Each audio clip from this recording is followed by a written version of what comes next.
नमस्कार। कैसे हैं आप?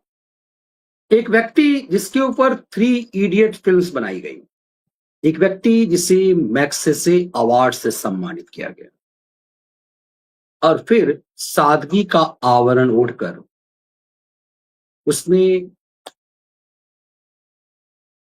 सोशल रिफॉर्म शुरू किया। एक शैक्षणिक संस्थान बना करके उसके माध्यम से विदेशी फंडिंग का धंधा करना शुरू किया और फिर अपनी ही देश की आर्मी और अपने ही देश के सुरक्षा कर्मियों के खिलाफ युद्ध की घोषणा कर दी। दरअसल आनन फानन में, जल्दबाजी में नायक बनने का नशा अब तबाही ले आया है। उसके विदेशी फंडिंग का सच सरकार के को पता था, लेकिन सरकार कार्रवाई क्यों नहीं कर रही? एकाएक जब आर्मी पर अटैक, सीआरपीएफ पर अटैक हुआ, तो सरकार ने उस पर राजद्रोह का मुकदमा दर्ज कर उसके पूरे फॉरेन फंडिंग का सच जब देश के सामने लाया, तो तत्काल घुटने के बल क्यों आया? क्यों चीखने चिल्लाने लगा कि सरकार यदि उसे गिरफ्तार करेगी तो परिणाम घातक हो सकते? क्यों वो चेतावनी देने लगा है कि उसे गिरफ्तार करना सरकार के लिए परेशानी का सबब बन जाएगा? क्या सोनम वांगचुक का जो सच 24 घंटे में आया है, वो गृह मंत्रालय को कुछ पता ही नहीं था? क्या ऐसा संभव है कि सोनम वांगचुक चीन और पाकिस्तान के एजेंडे के तहत जो देशघाती षड्यंत्र कर रहा था, वो सरकार को पता ही नहीं था और एकाएक 24 घंटे के अंदर पता चला? या सरकार इसे उड़ने का अवसर दे रही थी? सरकार को पता था कि देशघाती एजेंडे में ये खेल किस तरह खतरनाक हो सकता है, लेकिन सरकार इसे लंबे समय तक उड़ने क्यों नहीं दिया? सोनम वांगचुक से जुड़े हुए लोगों की गिरफ्तारी, सोनम वांगचुक पर राजद्रोह और उसके तमाम फॉरेन फंडिंग, उसके तमाम एनजीओ पर नकेल सरकार ने 24 घंटे के अंदर फिर क्यों फंसा? ये काम पहले क्यों नहीं कर लिया गया?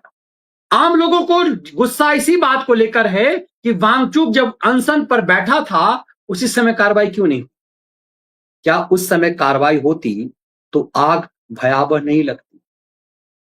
क्या सरकार ने वांगचुक को देशघाती षड्यंत्र करने का अवसर दिया और फिर उसके गुंडों ने, नेपाल और पाकिस्तान से आए उसके गुंडों ने जब आर्मी पर हमला कर दिया, तो पूरा खेल ही खत्म हो गया? लेकिन सरकार अब यह बता रही है कि सोनम वांगचुक के एनजीओ को करोड़ों की फंडिंग हुई देशघाती साजिश रचने के लिए, और डॉट्स भी अब जुड़ रहे हैं कि देशघाती साजिश के लिए इसे फंडिंग मिली और ये पूरा इसकी भूमिका तैयार कर रहा। लेकिन अब एक और सच सामने आ रहा है। इस देशघाती साजिश के फंडिंग को सच ठहराने वाले को कितना मिल रहा है, ये बहुत महत्वपूर्ण है। कई लोग गुस्से में हैं कि अमित शाह कुछ कर ही नहीं रहे हैं, इस अमित शाह से कुछ नहीं होगा, इस मोदी शाह से कुछ नहीं होगा। आप जिस तरह पेशेंस लूज करते हैं, यदि देश का गृह मंत्री, प्रधानमंत्री पेशेंस लूज कर लिया होता, इन देशघातियों को आनन फानन में कार्रवाई की होती, तो सोचिए इस एनजीओ को जस्टिफाई करने वालों के खेल इनसे भी ज्यादा खतरनाक क्यों है? सो कॉल कुछ राष्ट्रवादी भी सोनम वांगचुक के पक्ष में खड़े हो गए हैं और उसके एनजीओ की फंडिंग को सच ठहराने लगे हैं, उसके आंदोलन को सच ठहराने लगे हैं। तो सवाल यह है, यह भी महत्वपूर्ण है कि कौन है जो वांगचुक के विदेशी फंडिंग को सच ठहराने के लिए फंड पा रहा है? सरकार क्या इन सब पर एक साथ नियंत्रण कर सकती है? अब जरा इस बात को समझने की कोशिश करिए कि सोनम वांगचुक पे शिकंजा कसते इतना जल्दी, जितनी जल्दी सोनम वांगचुक पे शिकंजा कसा गया है, उतनी जल्दी सरकार ने किसी पर शिकंजा कसा नहीं था। तो क्या वांगचुक का सच गृह मंत्रालय को सब पता था? अब जरा इस चीज को समझने की कोशिश कीजिए। सोनम वांगचुक पर अब राजद्रोह के तहत मुकदमा। सोनम वांगचुक के तमाम फंडिंग रोक दिए गए हैं। उसके तमाम मनी ट्रेल्स पे कल शाम से ही बंद रोकिंग है। ले हिंसा के पीछे विदेशी साजिश की जांच होगी। गृह मंत्रालय ने पूरी तैयारी कर ली है। शैक्षणिक कार्यक्रम चलाने के लिए मिला था लाइसेंस मिला था शैक्षणिक कार्यक्रम चलाने के लिए, लेकिन देशघाती षड्यंत्र कर रहा था। लेकिन वांगचुक ने धमकी दे दी है, साहब मुझे जेल में डालने से हल नहीं निकलेगा। वांगचुक ये कह रहा मुझे जेल में डालने से हक नहीं निकलेगा, हल नहीं निकलेगा। अभी इसे जेल में ही डाला गया है, लेकिन कांग्रेस के कुछ पार्षदों को इससे पूरा राहुल गांधी और कांग्रेस का एजेंडा खुल गया है, ये साफ सामने आया है। सोनम की संस्था पर सीबीआई का शिकंजा। केंद्रीय अन्वेषण ब्यूरो ने लद्दाख शिक्षाविद कार्यक्रम, ये शिक्षाविद है, आवरण देखिए। बुरहान वानी भी शिक्षक का बेटा था। अब जरा चीजों को समझने की कोशिश कीजिए। बरखा दत्त ने उसके लिए क्या कहा था कि शिक्षक का बेटा है। सवाल यह है कि इन आतंकवादियों के फंडिंग को, इन आतंकवादियों के लिए विक्टिम कार्ड खेलने के लिए पीछे की का खेल क्या होता है। आज की तारीख में वो सब के सब गौन हैं। सोनम की संस्था को पूरी तरह से बंद कर दिया गया। एफसीआरए उल्लंघन की जांच कर रही है सीबीआई। राजद्रोह का मुकदमा हो ही गया। वांगचुक ने आरोप लगाया है कि जब उन्हें इन मामले में कोई गड़बड़ी नहीं दिखी तो उन्होंने उस अवधि के बाहर के खाते मांगने शुरू कर लिए। उसका अधिदेश 2022 और 2024 के दौरान खाते की जांच करने को था। अब जरा खेल कीजिए, पॉइंट बहुत गंभीरता समझिए।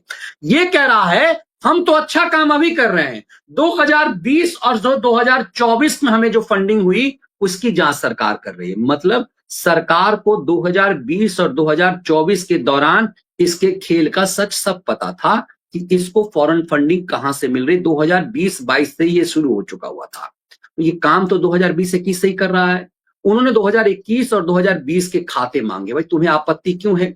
हमसे यदि 2008 के 10 के खाते यदि मांगने लगे सरकार, तो हमें क्यों आपत्ति होनी चाहिए? ये कह रहा है कि 2020, दरअसल माल इसको 2020-22 में ही भारत जलाने के लिए मिल चुका हुआ था, इसीलिए इसे मैग्सेसे अवार्ड और तमाम चीजों से इसको उक्ता कर दिया गया। ये दोनों स्कूल जरूरतमंद युवा छात्रों को मुफ्त शिक्षा देते हैं। कह रहे हैं कि जरूरतमंद, दरअसल शिक्षा देने की आड़ में, अच्छा काम करने की आड़ में देश के खिलाफ साजिश होती है। उन्होंने कहा कि HIL में छात्रों को विभिन्न परियोजनाओं पर उसके काम के लिए वजीफा दिया जाता है। उन्होंने कहा पहले स्थानीय पुलिस ने उनके खिलाफ देशद्रोह का मामला दर्ज किया है। मतलब देशद्रोह का मामला इसके खिलाफ पहले ही से दर्ज है। वांगचुक ने सरकार पर आरोप लगाया कि पुराने मामले जांच रहे हैं। दरअसल जब ये पाकिस्तान गया था, सोचिए, मैंने लगातार मैं सवाल उठा रहा हूं, जब जिस देश में हमारा न हवाई जहाज की यात्रा होती है, न पानी के जहाज से यात्रा होती है, न बस जा रही है, न ट्रेन जा रही है, फिर ये पाकिस्तान कैसे पहुंचा? तो सरकार को इसकी गुपचुप यात्रा के बारे में सब पता था, जो हम लोगों ने कल दिखाया। अब ये कह रहा है कि यदि हमें जेल में डाला जाएगा तो उससे समस्या का हल नहीं निकलेगा। मामला यही नहीं है। इसके फेवर में जो लोग उतरे हैं ये भी अब बहुत महत्वपूर्ण है। और फेवर में जो लोग उतर रहे हैं, जरा इसको समझिए। इसके फेवर में जो उतरने वाले लोग हैं वो सिर्फ पॉलिटिकल नहीं है। कांडी केजरी आया है। राज्य सरकार, राज्य का दर्जा पाना लद्दाख का हक है। लद्दाख ने तो राज्य का दर्जा कभी मांगा नहीं। और लद्दाख को राज्य का दर्जा क्यों मिलेगा? वो तो जम्मू कश्मीर का हिस्सा था। वो पहले ही से ये मांग रहे थे कि हमें जम्मू कश्मीर से अलग कर दिया जाए। अब जम्मू कश्मीर से जब अलग कर दिया गया तो कांडी केजरी गैंग सामने आया। ये पूरा एनजीओ गैंग, ये पूरा मैग्सेसे अवार्डी गैंग अब आया आग लगाने के लिए। गलत नीतियों से हिंसा भड़की है, महबूबा मुफ्ती कह रही है। दोष देना भाजपा की आदत है, अब्दुल्ला कह रहा है। और ये भी भाई साहब ये भी आए कि युवाओं की मांग पर ध्यान से विचार हो कर से। सवाल ये है कि जो महबूबा मुफ्ती और जो अब्दुल्ला कल तक इसका विरोध कर रहे थे, वो एकाएक फेवर में कैसे कूद गए? तब ये समझ में आता है कि इस फंडिंग को जायज ठहराने के पीछे की का खेल क्या है और क्यों लगातार कहा जा रहा है। अब जरा इसमें आप सुप्रिया सिनेत को सुनिए, तब आपको समझ में आ जाएगा कि इसके पीछे कांग्रेस की भूमिका का सच क्या है। इसको जरा सुनिए। ये कांग्रेस की प्रवक्ता है, ऑफिस इंचार्ज है। इसके खेल से आपको सब समझ में आ जाएगा कि दरअसल ये देशघाती खेल था क्या। अपना काम गृह मंत्री है। भारत में गृह मंत्री का काम देश की आंतरिक सुरक्षा को चुस्त दुरुस्त रखना है, कानून व्यवस्था को बरकरार रखना है और देश की सीमाओं को सुरक्षित रखना है। पर क्या इनमें से एक भी काम अमित शाह जी ठीक से कर पा रहे हैं? देश का एक महत्वपूर्ण राज्य मणिपुर 2.5 साल से जल रहा है। असलियत यह है कि मिजोरम और असम के बीच में खुलेआम गोलियां चली। असलियत यह है कि दिल्ली में विभत्स दंगे हुए। असलियत यह है कि पहलगाम में दर्दनाक आतंकी हमला हुआ। यह अलग बात है कि इनके साहबजादे जो हैं वो पाकिस्तान से क्रिकेट खिलवा रहे हैं। और असलियत यह है कि अब लद्दाख जैसी शांत जगह में भी हिंसा की आग जल उठी है, भड़क रही है। और यह सब गृह मंत्री अमित शाह की नाक के नीचे हुआ है। यह असलियत है। असलियत यह है ना इनके पास इनमें से किसी भी चीज की कोई खुफिया जानकारी पहले से होती है, ना रोकने की कोई तरकीब होती है, और ना ही घटना के बाद ये कोई मजबूत फैसला ले पाते हैं। बस बड़ी बड़ी बातें कराना हो तो इनको सामने खड़ा कर दो। इनसे होना माना कुछ खास है नहीं। ये सिर्फ चुनावी रैलियां करना जानते हैं। ये ईडी, सीबीआई, इनकम टैक्स जैसी एजेंसीज को विपक्ष के खिलाफ लगा देते हैं, उनको डराने, धमकाने, आतंकित करने, मारे गिराना इनकी एक और बड़ी स्पेशलिटी है। पर इनकी गृह हमारा देश उठा रहा है। कहने को तो आंतरिक सुरक्षा इनकी बात इनका काम है, दूसरा इनका काम है बॉर्डर सुरक्षित रहे। लेकिन जब मौका मिलता है ये घुसपैठिए करने लगते हैं। अरे आप ही गृह मंत्री हैं, आप ही की जिम्मेदारी है, उस जिम्मेदारियों से कब तक भागिएगा? लेकिन यह सच है कि देश जोर से भुगत रहा। अब जरा देखिए, ये महिला कह रही है सीबीआई ईडी। दरअसल सोनम वांगचुक को इस एजेंडे में लगाया गया था और वो शांति प्रिय प्रोटेस्ट कर रहा था। जिस समय में इसके शांति प्रिय उस प्रोटेस्ट के समय इसको उठा लिया गया होता तो यही लोग हंगामा करते। ये पूरा गैंग आज सोनम वांगचुक के साथ खड़ा हो चुका हुआ है। सोनम वांगचुक का सच क्या है कि उसको अब इस बात की पीड़ा है कि सरकार 2020, 2004, 24 के समय के हमारे फंडिंग की क्यों जांच कर रही है। तो तुमने जो ये खेल किया है देश जलाने का, दरअसल सोनम वांगचुक को लग रहा है कि ये बॉर्डर पर जो ये लद्दाख है जो चीन के साथ है, वो उत्पात यहां मचाए और यहां पर फिर भारत सरकार का विरोध करते हुए यहां का नेता बन जाए, यहां का चीफ मिनिस्टर बने, फिर चीन संग मिल करके भारत के खिलाफ षड्यंत्र करे। इसके आंदोलन को दबाने से सचमुच परेशानी हो सकती थी। सरकार को इस पर पैनी नजर थी। इसके पाकिस्तान यात्रा को लेकर के एकाएक ये वीडियो क्यों आ रहे हैं, और ये खुद ही कह रहा है कि मेरे खिलाफ सीबीआई जांच पहले से हो रही थी, ये मेरे खिलाफ देशद्रोह के सबूत थे। तो क्या इसके खिलाफ जो सीबीआई जांच हो रही थी, इसे चोरी पकड़े जाने का, इसीलिए इसने विक्टिम कार्ड खेल करके शांतिपूर्ण प्रदर्शन शुरू किया ताकि इसके खिलाफ कार्रवाई हुई। जो ही इसके खिलाफ 2024 में जांच शुरू हुई, 2022 से 2024 की जांच इसके खिलाफ शुरू हुई, ये सड़क पे प्रोटेस्ट करने लगा। और ये चूंकि इसकी फॉरेन फंडिंग है, इसे नेता बनाने की तैयारी है, भारत जलाने के। अब भीतरी स्टेट में थोड़ा सा षड्यंत्र कठिन है, लेकिन जो बॉर्डर स्टेट है, खासकर चीन से लगा हुआ, पाकिस्तान से लगा हुआ, ये खेल खतरनाक है। ऐसे में मणिपुर के में फेल होने के बाद लद्दाख जलाने की साजिश हुई। गृह मंत्रालय इसकी जांच 2024 से करा रहा था। इसकी सीबीआई जांच हो रही थी, खुद स्वीकार कर रहा है कि 2022 से 2024 के बीच हमारी कमाई की जांच 2024 में सीबीआई जांच से शुरू हुई।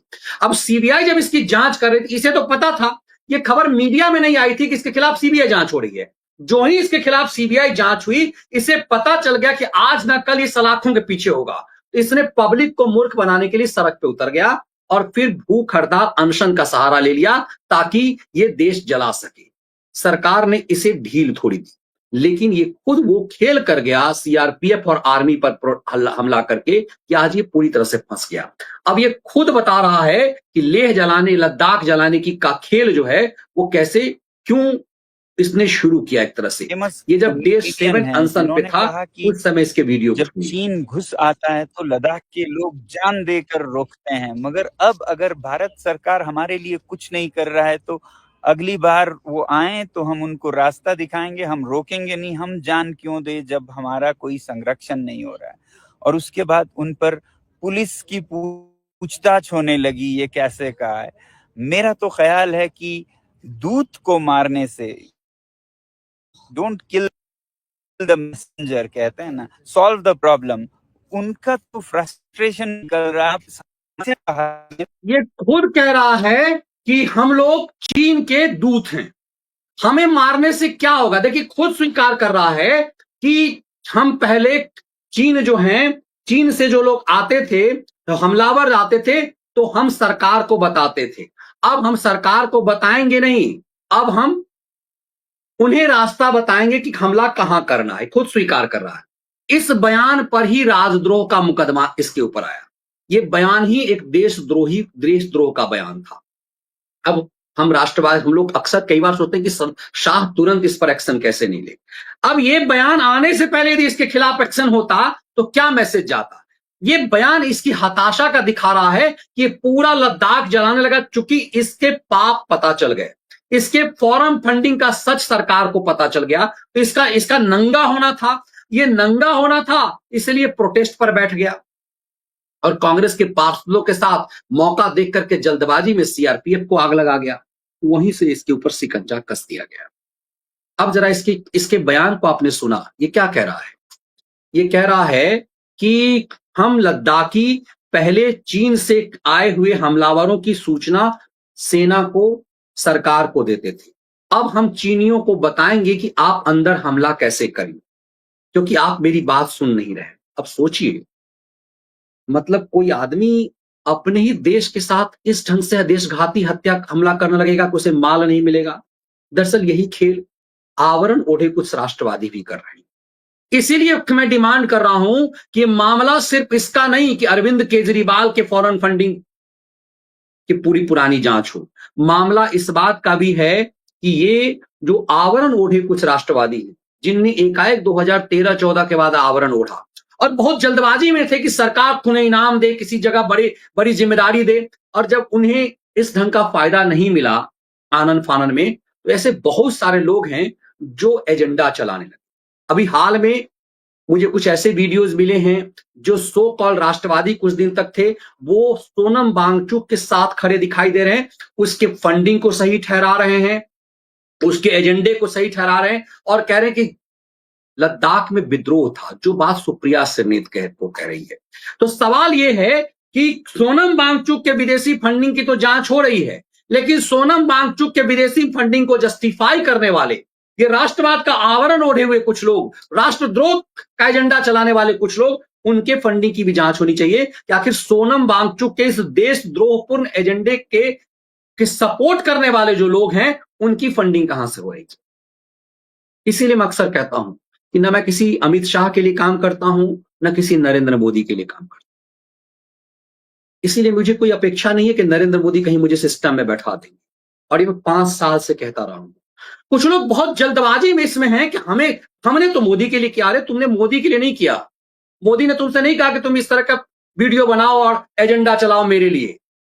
तुम अपने एजेंडे के लिए चला रहे थे। तुमने अपेक्षा मोदी से पाल ली कि सिस्टम में क्यों नहीं बैठा रहा है।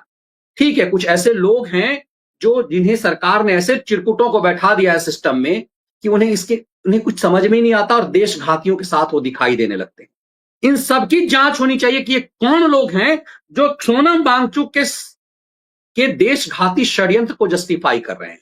ये असल खतरनाक खेल अब ये भी है। तब इनके ऊपर अब कार्रवाई तो बहुत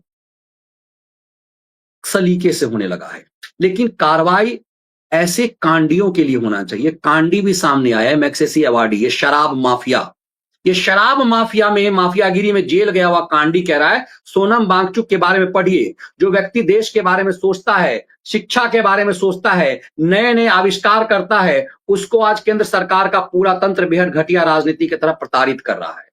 अरे चिट्टे, तुम भी तो बहुत अच्छी अच्छी बातें कर रहे थे। तुम भी तो राष्ट्रवाद की बातें कर रहे थे। तुम भी तो बड़ी बड़ी एजेंडा चला रहे थे। तुम भी तो बहुत पढ़े लिखे हो। पढ़ा लिखा तो बुरहान वानी भी था। पढ़ा लिखा तो यासीन मलिक भी इंजीनियर है। पढ़ा लिखा लोग ही तो खतरनाक होंगे। जो अनपढ़ लोग होंगे वो तो इस्तेमाल होंगे। तो सोनम वांगचुक को कौन विदेशी एजेंडा इस्तेमाल कर रहा है? क्या सरकार को इसका पूरा सच पता चल गया है? सरकार ने इसीलिए, और ये सोनम वांगचुक के ऊपर कार्रवाई गृह मंत्रालय आज से नहीं कर रही है, 2024 से इसके ऊपर खेल हो रहा है। लेकिन जो ही इसे लगा कि इसका पूरा फॉरेन फंडिंग देशघाती साजिश इसका पता चल जाएगा, तो इसने गांधीवाद का एजेंडा अपनाया। अब सरकार यदि 2 साल पहले इसके ऊपर कार्रवाई करती तो ये बैक बाउंस होता, क्योंकि लद्दाख बॉर्डर स्टेट है आपका। लद्दाख में जनता के अंदर यदि ये आ जाएगा कि भाई हमारा नायक है सोनम वांगचुक, ये तो बहुत अच्छा काम कर रहा है, ये तो शिक्षा फैला रहा है। जनता को थोड़ी पता है कि चीन से पैसा लेकर के, कि विदेशी फंडिंग से फायदा लेकर देश जलाना चाह रहा है। अब जो सरकार के पास फैक्ट आया है कि ये पाकिस्तान कैसे गया, इसने पाकिस्तान किस रास्ते गया, ये पाकिस्तान जाने का मकसद क्या था, क्या चीन के रास्ते गया, क्या ये चीन के दलाल के रूप में काम कर रहा है, तब समझ में आएगा कि इसके सालों पुराने एजेंडे को किस सालों याद से नहीं चला रहा है।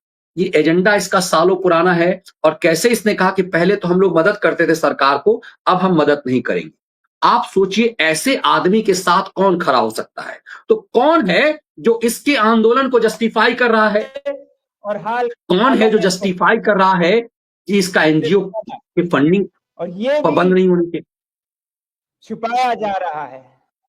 एक तरफ इतनी पीड़ा इन चरवाहे समुदायों को, और उसके बाद वो आह भी ना कर पाए।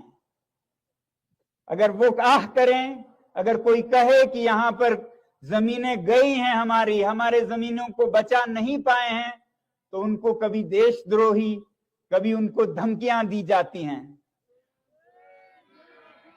दरअसल इसके ऊपर जब देशद्रोह का केस हुआ, तब इसने पब्लिक को कहा कि भैया आपके ऊपर देशद्रोह हो रहा है। यही खतरनाक खेल है। जब लद्दाख का डेवलपमेंट होने लगा तो ये कहा कि आपके प्राकृतिक सौंदर्य को नष्ट कर रहा है। लद्दाख का कायाकल्प हो गया है। तस्वीरें आती हैं, लद्दाख का कायाकल्प हो गया है। तब ये षड्यंत्र है। दरअसल अब गृह मंत्रालय ने इसकी नकेल कस दी है, इसकी तबाही तय हो गई है, इसकी बर्बादी तय है। और इसकी बर्बादी अब दिखा रहा है कि आने वाले समय में इसके साथ खड़े हुए तमाम चंडालों के ऊपर कार्रवाई होगी। सरकार की, गृह मंत्रालय की जिम्मेदारी यह है कि ना सिर्फ सोनम वांगचुक जैसे देशघातियों के फॉरेन फंडिंग जो रोका गया है उस पर कंट्रोल किया जाए, बल्कि इसके फॉरेन फंडिंग को जस्टिफाई करने वाले, इसको जस्टिफाई करने वाले लोगों की फंडिंग को ध्यान में रखा जाना चाहिए। चाहे वो राष्ट्रवाद का आवरण ओढ़ा हुआ शैतानी सीआर हो या राष्ट्रद्रोही गैंग हो। तब आपको समझ में आएगा कि एकाएक रोमन मैग्सेसे अवॉर्डी गैंग एकजुट क्यों हुआ, सोनम वांगचुक के पक्ष में पूरा शैतानी गैंग एकजुट कैसे हुआ, और एक हाल तक राष्ट्रवाद का आवरण ओढ़े हुए लोगों को शिकार करके फंडिंग कैसे शुरू हुई। ये तमाम चीजें की जानकारी हुई। महत्वपूर्ण ये नहीं है कि सोनम वांगचुक को जेल में डाला जाए। मैं हमेशा कहता हूं कि मैं इस चीज के कतई पक्ष में नहीं हूं कि आप इनको जेल में डालिए। इनको डिटेन करिए, इनकी एक एक फंडिंग का पता कीजिए, इनका सच सामने रखिए। क्योंकि लालू यादव 5 साल का सजायाफ्ता अपराधी है, छुट्टा घूम रहा है। जेल से समस्या का समाधान नहीं है। उसका हाल कांडी केजरीवाल होना चाहिए। केजरीवाल को जेल में रख के क्या करेंगे आप? इन सबको बाहर छुट्टा छोड़िए और इन्हें नंगा कर दीजिए। इनके एक एक फैक्ट सामने आना चाहिए, इनकी जलालत पब्लिकली होनी चाहिए, ये जरूरी है। सोनम वांगचुक के ऊपर सरकार ने, सच मानिए तो बहुत जल्दी एक्शन लिया है। सरकार कोई एक्शन इसलिए अब लेने, और ये सोनम वांगचुक को दरअसल सही मायने में समझिए तो सरकार ने शिकार बनाया है, प्रोवोक करके। क्योंकि उसके ऊपर जब एफआईआर दर्ज हुई, एफआईआर से ये बौखलाया, इसे लगा कि मेरा सच सामने आ जाएगा, तो इसने विद्रोह कराना शुरू किया, आर्मी पर हमला। इसे लगा कि पब्लिक की ताकत हम सरकार को दिखाते हैं, और वहीं ये फंस गया। इसकी तबाही तय है अब। लेकिन सिर्फ इसकी तबाही, ये सब गुर्गे हैं। सोनम वांगचुक जैसे लोग गुर्गे हैं, क्योंकि लद्दाख एक सेंसिटिव जगह है, इसीलिए मणिपुर के बाद लद्दाख जलाने की कोशिश की गई। देश के अंदरूनी हिस्से में फेल हुए, अब लद्दाख जलाने का खेल शुरू हुआ। महत्वपूर्ण सिर्फ सोनम वांगचुक का जेल भेजना नहीं है, महत्वपूर्ण है सोनम वांगचुक के फॉरेन फंडिंग पर ब्रेक के बाद उन सब के फॉरेन फंडिंग का सच पता करे जो सोनम वांगचुक के साथ खड़ा हुआ है।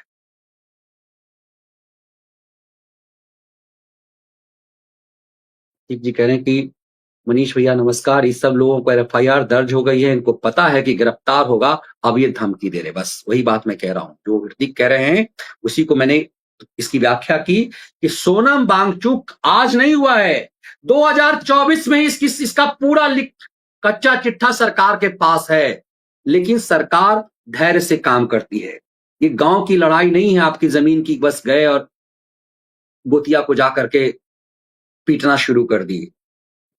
नेशन के मामले में बहुत धैर्य रखा जाता है और सोचिए इतनी बड़ी फॉरेन फंडिंग हो रही है आपके देश को जलाने के लिए, तो ये जो पूरे गिद्ध हैं वो यूं ही नहीं मैदान में हैं। उम्मीद की जानी चाहिए कि इन गिद्धों पर भी अब नकेल कसा जाए।